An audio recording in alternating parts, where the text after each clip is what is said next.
Hello students, chapter 5 states of matter पदार्थ की अवस्थाएं का हमारा आज का टॉपिक है लिक्विफिकेशन ऑफ गैसेस यानी गैसों का द्रवीकरण। First, complete data on pressure, volume, temperature relations of a substance in both gaseous and liquid state was obtained by Thomas Andrew on carbon dioxide।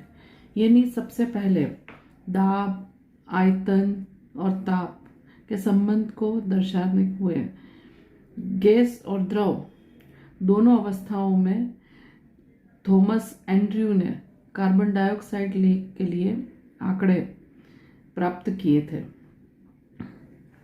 He plotted isotherms of carbon dioxide at various temperatures. Later on, it was found that real gases behave in the same manner as carbon dioxide. तो सब Thomas Andrew ने समतापी वक्र carbon dioxide के लिए खींचे तो उन्होंने पाया कि वास्तविक गैसें कार्बन डाइऑक्साइड के समान व्यवहार दर्शाती है। एंड्रयू ने देखा कि उच्च ताप पर समतापी आरेख आदर्श गैस के समतापी आरेख के समान होते हैं। उन्होंने यह भी पाया कि उच्च ताप पर भी गैसों को द्रवित नहीं किया जा सकता है। यानी कि Andrew notice that at high temperature isotherms look like that of an ideal gases and the gas cannot be liquefied even at very high temperature. So we see the graph plotted between pressure and temperature,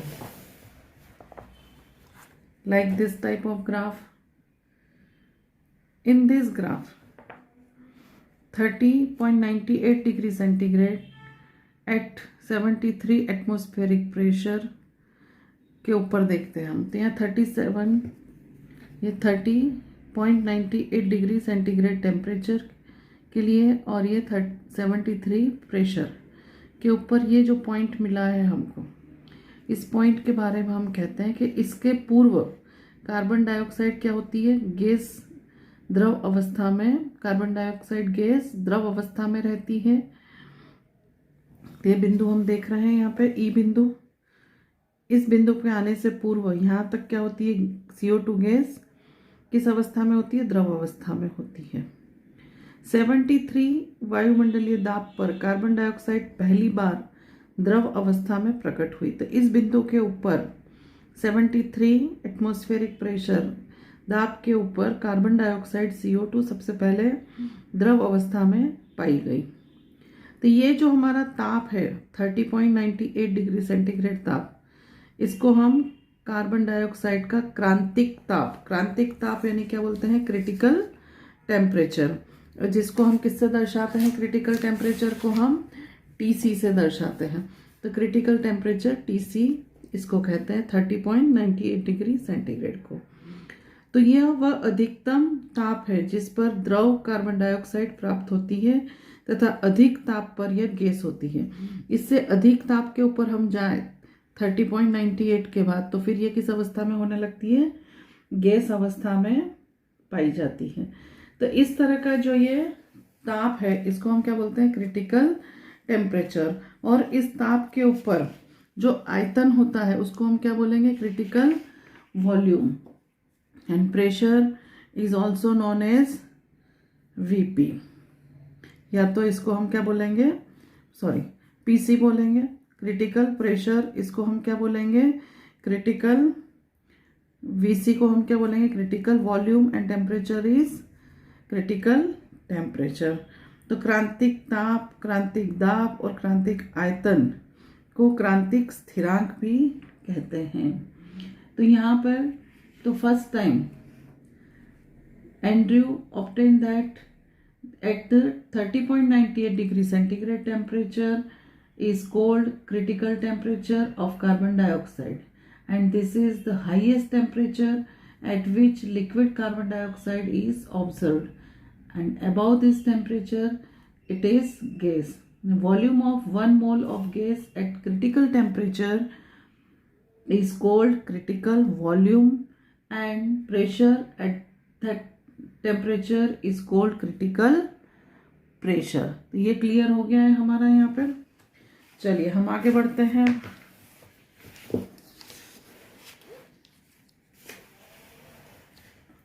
carbon dioxide के जो होती है वो आदर्श gas के समान व्यवहार करती है, लेकिन द्रवीकरण के लिए गैसों को क्रांतिक ताप से नीचे ठंडा किया जाता है।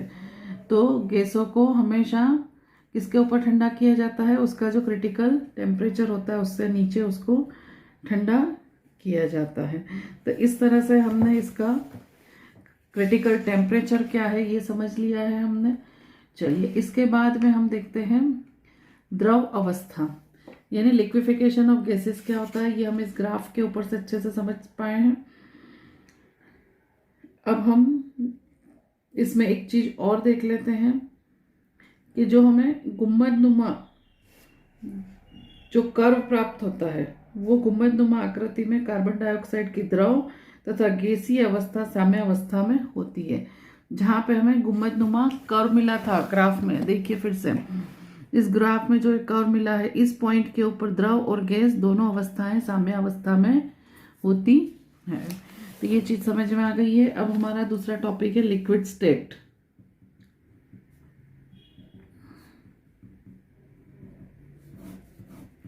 तो लिक्विड स्टेट क्या होती है ये हम प्रीवियस क्लासेस में बहुत अच्छे से पढ़ चुके हैं। Intermolecular forces are stronger in liquid state than in gaseous state. ये चीज हमें पहले से पता है कि गैसों के अणुओं की अपेक्षा द्रव के अणुओं के बीच में फोर्स ऑफ अट्रैक्शन यानी आकर्षण बल कैसे होते हैं? अधिक होते हैं। Molecules in liquids are so close that there is very little empty space between them, and under normal conditions liquids are denser than gases। अब एक चीज हम और पहले भी पढ़ चुके हैं कि गैसों के अणुओं के मध्य अंतर बहुत ज्यादा होता है, जबकि लिक्विड के अणु होते हैं वो थोड़े से गैस की अपेक्षा कैसे होते हैं? पास पास होते हैं। और थोड़े से पास पास होने के कारण उसमें जो एम्प्टी स्पेस खाली जगह होती है वो बहुत कम होती है, और इसी के कारण लिक्विड के जो अणु होते हैं उनका घनत्व गैस के अणुओं की अपेक्षा कैसा होता है? अधिक होता है। ये चीज भी हम पढ़ चुके हैं। Molecules of liquids are held together by attractive intermolecular forces. तो जो द्रव के अणु होते हैं उनके बीच में अंतर आणविक आकर्षण बल अधिक होते हैं। Liquids have definite volume because molecule do not separate from each other. तो जो लिक्विड के होते हैं उनका क्या होता है? वॉल्यूम निश्चित होता है, क्योंकि उनके अणुओं के मध्य जो जगह होती है, जो गैप होती है, वो बहुत कम होती है। How ever molecules of liquids can move past one another freely. तो जो गैसों के अणु होते हैं वो तो फार एक अवे होते हैं, बहुत दूर दूर होते हैं, तो वो आसानी से मूव करते रहते हैं इधर से उधर। लेकिन लिक्विड के अणु भी अब एक से दूसरी जगह पे मूव कर सकते हैं क्योंकि उनके बीच में एम्प्टी स्पेस होता है। Therefore liquids can flow, can be poured and can assume the shape of the container in which these are stored।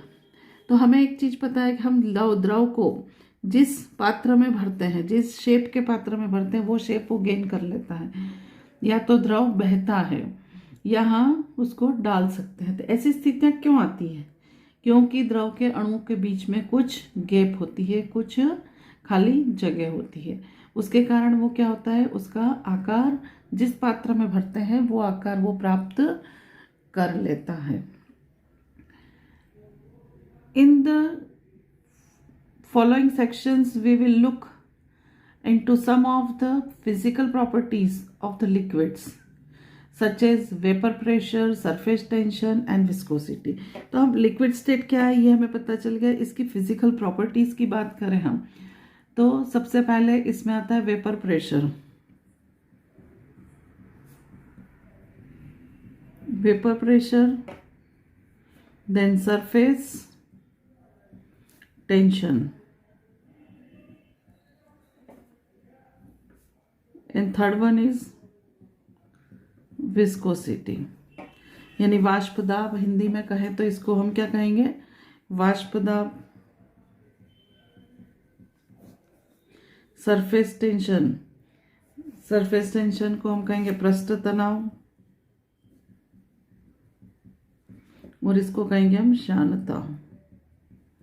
ये तीनों टॉपिक की चर्चा हमें इस चैप्टर में करना है। ये हमारा लास्ट टॉपिक है इस चैप्टर का, तो इसके बारे में हम डिस्कशन करते हैं इस चैप्टर में। तो सबसे पहले वाष्प दाब। तो यदि एक निर्वातित पात्र को द्रव से आंशिक रूप से भरा जाए तो द्रव का कुछ भाग वाष्पीकृत होकर पात्र के शेष आयतन को भर देता है। If a vacuum container is partially filled with a liquid, a portion of liquid evaporates to fill the remaining volume of the container with the vapor. यदि हम किसी निर्वात पात्र के अंदर, यानी कि वैक्यूम कंटेनर के अंदर लिक्विड का से कुछ भाग भर दें तो इस लिक्विड की वाष्प जो होती है, वेपर होती है, वो इस रिक्त स्थानों में भी भरी जाती है, रिक्त स्थानों पर भी चली जाती है और वो क्या करती है, यहाँ पे कलेक्ट हो जाती है। Initially the liquid evaporate and the pressure exerted by vapours on the walls of the container increases. तो यहाँ पे क्या होता है कि कुछ समय के पश्चात हम देखते हैं तो वह स्थिर हो जाता है और द्रव अवस्था और वाष्प अवस्था के मध्य क्या हो जाता है, एक इक्विलिब्रियम स्थापित हो जाता है। और शुरुआत में हमने देखा कि द्रव वाष्पित हो रही थी और वाष्प के द्वारा उसने द्रव की सतह के ऊपर क्या लगाया, वाष्पित हुई, और वाष्पित होने के बाद द्रव की सतह के ऊपर वो क्या लगाती है, प्रेशर, दाब, और उस दाब में क्या होने लगती है, वृद्धि होने लगती है। लेकिन कुछ समय के पश्चात क्या हो जाता है, ये चीजें स्थिर हो जाती हैं और द्रव अवस्था और वाष्प अवस्था के मध्य, ये ऊपर कौन सी है, वाष्प अवस्था, और ये कहाँ कौन सी है, द्रव अवस्था, इन दोनों के मध्य में क्या हो जाता है, इक्विलिब्रियम, यानी कि साम्य अवस्था स्थापित हो जाती है। और इस अवस्था में वाष्प दाब जो होता है वो वाष्प दाब क्या कहलाता है, इक्विलिब्रियम वेपर प्रेशर, यानी क्या कहलाता है,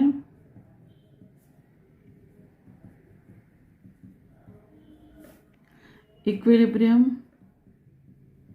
वेपर प्रेशर, या तो इसको हम क्या कहें, सैचुरेटेड वेपर प्रेशर, हिंदी में कहें तो साम्य वाष्प दाब, अथवा क्या कहलाएगा, सैचुरेटेड वेपर प्रेशर।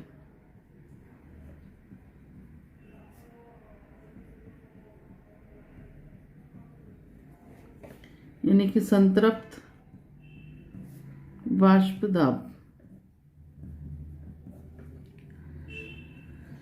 कहलाता है ये। तो वाष्प दाब क्या है ये समझ में आ गया है हमारा।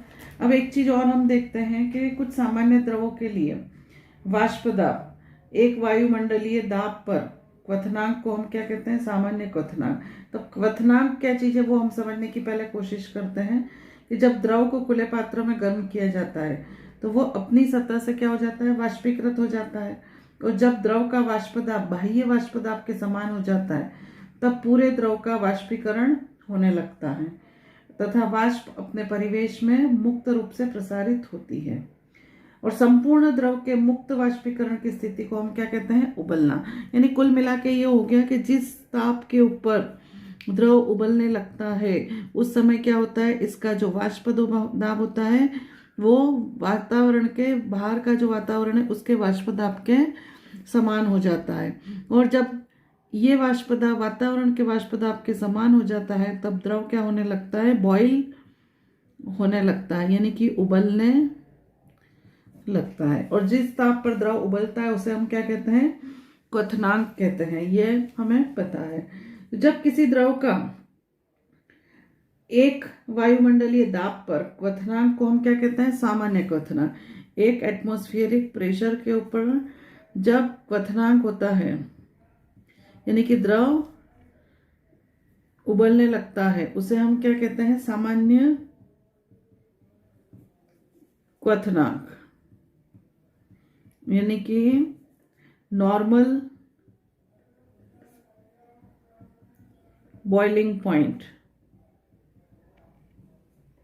और एक बार के ऊपर, यदि एक बार वायुमंडलीय दाब के ऊपर जब द्रव उबलने लगता है, तब उसके क्वथनांक को हम क्या कहते हैं? स्टैंडर्ड बॉइलिंग पॉइंट,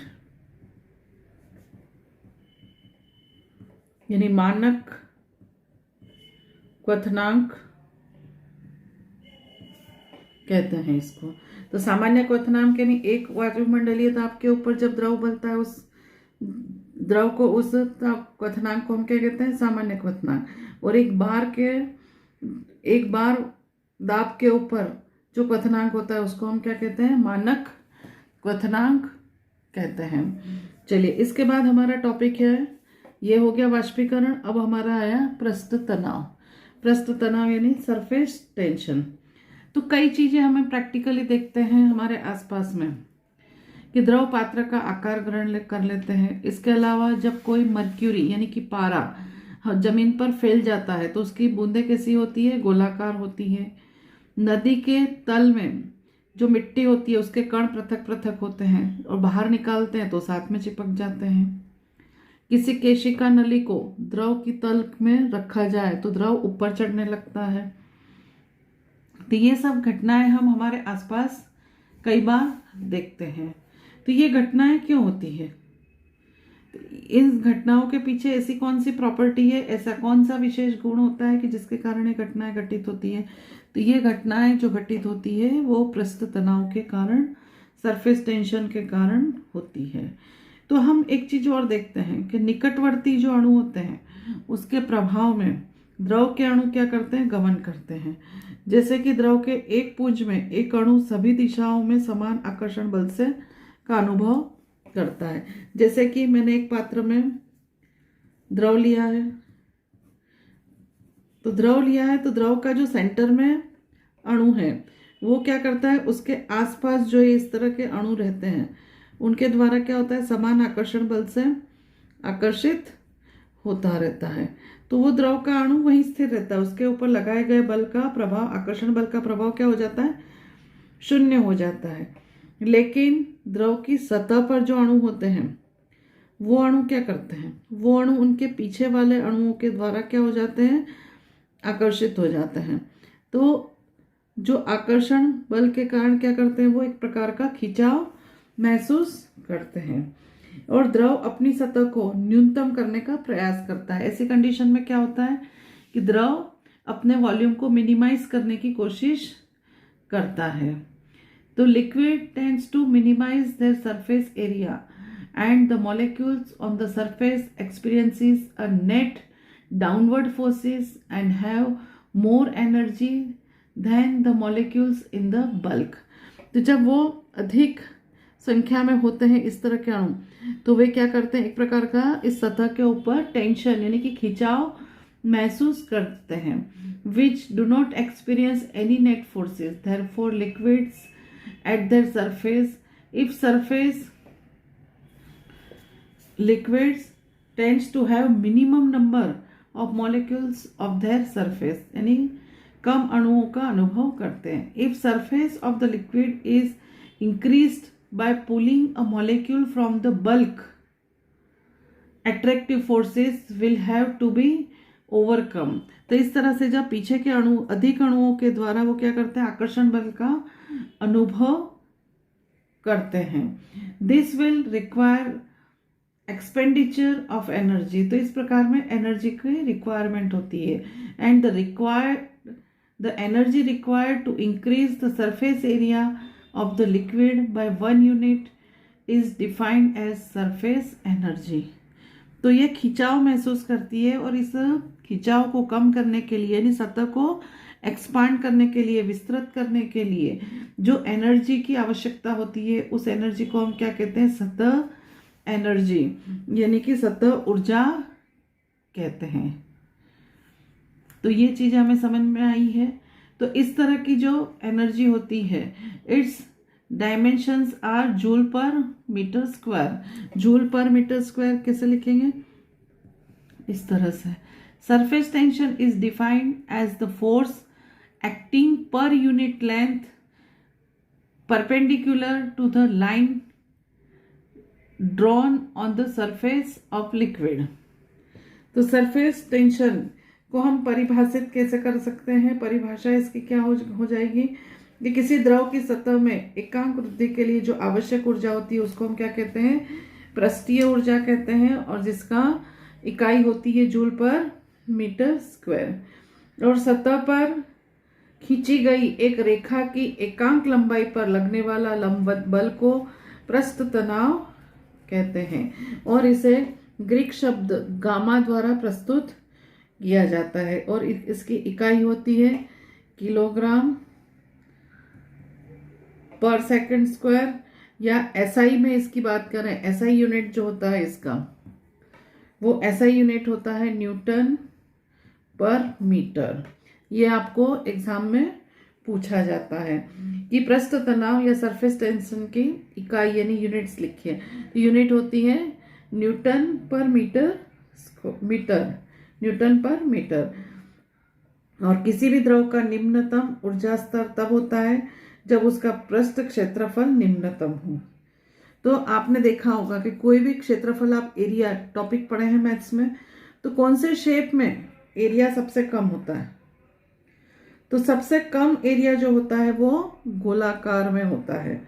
तो इस स्थिति में गोलाकार जो होता है उसी के कारण वर्षा की बूंदें गोलाकार होती है, मर्क्यूरी जो पारा था उसकी बूंदें भी गोलाकार होती है, कांच के तीक्ष्ण किनारे को गर्म करके चिकना बनाया जाता है, और गर्म किए जाने पर कांच पिघलता है और द्रव का किनारा गोल आकृति लेने का प्रयास करता है, जिससे किनारा क्या हो जाता है? चिकना बन जाता है। और कांच का फायर पॉलिशिंग, इसे हम क्या कहते हैं? कांच का फायर पॉलिशिंग यानी कि अग्नि चकास कहते हैं। पृष्ठ तनाव के कारण और क्या चीजें होती है? पृष्ठ तनाव के कारण केशिका नली में द्रव चढ़ता है, द्रव वस्तुओं को नम कर देता है क्योंकि वो पतली परत के रूप में वस्तु के ऊपर फैल जाता है। मृदा के कण भी पास पास आ जाते हैं। फिर नल में से गिरने वाला जो बूंदें होती हैं पानी की, वो भी कैसी हो जाती है? गोलाकार हो जाती है। तो आपको एक क्वेश्चन 2 नंबर का इसमें पूछा जाता है, why the drops of liquid is spherical. द्रव की बूंदें गोलाकार क्यों होती है? Due to the surface tension it acquire a spherical shape, and in spherical shape the area becomes minimum, so the drop of liquid is spherical। यानी द्रव अवस्था में पृष्ठ तनाव के कारण कोई भी द्रव सबसे कम क्षेत्रफल घेरता है, और गोलाकार शेप में सबसे कम क्षेत्रफल होने के कारण द्रव की बूंदें गोलाकार होती है। पृष्ठ तनाव के कारण द्रव के अणुओं के मध्य आकर्षण बलों पर निर्भर करता है, और आकर्षण बल जितने अधिक होते हैं पृष्ठ तनाव अधिक होता है। और ताप बढ़ाने पर जो द्रव के अणु होते हैं उनकी क्या हो जाती है? गतिज ऊर्जा यानी कि काइनेटिक की एनर्जी बढ़ जाती है, और उनके अणुओं की जो आपस में क्रिया होती है वो कैसी हो जाती है? कम हो जाती है। इसीलिए when increasing temperature the surface tension becomes decreases, यानी कि ताप बढ़ाने पर पृष्ठ तनाव में क्या हो जाती है? कमी हो जाती है। चलिए, इसके बाद हमारा लास्ट टॉपिक था श्यानता, विस्कोसिटी। तो विस्कोसिटी क्या है? तो हमने देखते हैं कि अलग अलग नलियों में हम अलग अलग द्रव को ऊपर से नीचे डालें तो क्या होगा? तो जैसे पानी है, दूसरे में मैंने ऑयल लिया, तीसरे में ग्लिसरीन लिया, चौथे में मैंने ग्रीस लिया, पेट्रोल लिया। तो जो ग्लिसरीन है, तेल है, ग्रीस है, ये चीज़ें क्या होगी? इसको नीचे आने में बहुत ज़्यादा समय लगेगा, लेकिन पानी ऊपर से नीचे जल्दी आ जाएगा। इसके अलावा पेट्रोल है वो जल्दी नीचे आ जाएगा, कोई भी दूसरा द्रव है वो जल्दी नीचे आ जाता है। तो द्रव के प्रवाह की अवस्था में जब तरल की परतें एक दूसरे से ऊपर से गुजरती है तब उनके मध्य जो घर्षण बल उत्पन्न होता है उसे हम क्या कहते हैं? शानता। तो द्रव की जो तरल परतें होती है वो क्या होती है? एक दूसरे से के ऊपर से, यानी इस नलिका के ऊपर से गुजरती है, तो क्या हो जाता है? इनके बीच में घर्षण बल उत्पन्न होता है, जिसे हम क्या कहते हैं? शानता। और जब द्रव का प्रवाह किसी स्थिर सतह पर होता है तब उसकी परत जो सतह के संपर्क में आती है वो स्थायी हो जाती है, और जैसे जैसे स्थायी परत से ऊपरी परतों की दूसरी दूरी बढ़ती जाती है वैसे वैसे परत का वेग बढ़ता जाता है। तो इस तरह की दूरी, तो जैसे हम एक परत ले लें, उसके साथ में हम दूसरी परत, ये मैंने दूसरी परत लगाई, इसके साथ में मैं तीसरी परत लगाऊं किसी भी पदार्थ की, तो वो क्या होती है? एक दूसरे के ऊपर क्या होती है? स्लिप करती है। तो इनका जो डिस्टेंस है, डिस्टेंस की बात करें हम, तो इसका जो इनकी जो दूरी है वो कितनी है? ये जो दूरी दिखाई दे रही है, ये दूरी, ये दूरी, ये दूरी कितनी है? dz। और परत का जो वेग है वो क्या है? du। इसके ऊपर स्लिप करने का जो वेग है वो क्या है? du है। तो जो बल लगता है आपका, जो प्रतिरोधक बल एक दूसरे के गमन में प्रतिरोध उत्पन्न करता है, और परतों के प्रवाह को बनाए रखने के लिए एक बल की आवश्यकता होती है। और यह बल क्या करता है? संपर्क युक्त, यानी एक दूसरे के संपर्क में आने वाली परतों के क्षेत्रफल और वेग प्रणवता के समानुपाती होता है, यानी कि फोर्स प्रोपोर्शनेट टू ए। और ए क्या है यहाँ पे? A is the area of contact, एक दूसरे के संपर्क में आने वाला एरिया है। तो it is F is equal to d u upon d z होगा ये। तो अब यहाँ पे हम कांस्टेंट पुट अप करते हैं, A d u upon d z. इसका मतलब है कि F is equal to eta A d u upon d z. तो ईटा क्या है यहाँ पे? यहाँ पे ईटा एक प्रकार का समानुपाती स्थिरांक है, यानी कि कोएफिशिएंट प्रोपोर्शनलिटी कांस्टेंट है, and it is known as a coefficient viscosity. क्या बोलते हैं इसको? कोएफिशिएंट ऑफ विस्कोसिटी, तो जिसे हम श्यानता गुणांक कहते हैं। तो ये हमें समझ में आ गया है। तो इस प्रकार जो ईटा होता है वो विस्कासिता की माप है। So the eta is the measure of viscosity. Eta क्या है यहाँ पे? Eta is the measure of viscosity, and SI unit of viscosity coefficient is newton, 1 newton second per square. तो newton second per metre square, ये क्या है? इसकी इकाई होती है। तो ये हमें समझ में आ गया है इकाई क्या होती है इसकी ये। और ताप बढ़ाने पर शांता का गुण कम हो जाता है, क्योंकि अधिक ताप पर अणुओं की गतिज ऊर्जा अधिक होती है, जिससे उनके अंतराणु बलों को एक दूसरे पर आसानी से फिसल सकती है। यानी कि ताप बढ़ाने पर शानता में क्या होगा? विस्कोसिटी में क्या फर्क आएगा? Viscosity is increases, and viscosity of liquid decreases at the temperature rise, because at high temperature molecules have high kinetic energy and can overcome the intermolecular forces to slip past one another between the layer. So the viscosity of liquid is decreases as the temperature rises, यानी कि तापमान बढ़ाने पर viscosity यानी कि शानता द्रव की होती है उसमें क्या होती है? कमी हो जाती है। तो यहाँ आपका ये चैप्टर कंप्लीट हो गया है, और आगे नया चैप्टर हम शुरू करेंगे। तो इस चैप्टर में न्यूमेरिकल आते हैं, क्वेश्चंस आपको नेक्स्ट लेक्चर में मिल जाएंगे इस चैप्टर के, और वर्कशीट भी आपको दी जाएगी इस चैप्टर की। तो इस तरह से ये चैप्टर यहाँ पे हमारा कंप्लीट हो जाता है। इसके नोट्स आप प्रिपेयर कर लीजिएगा।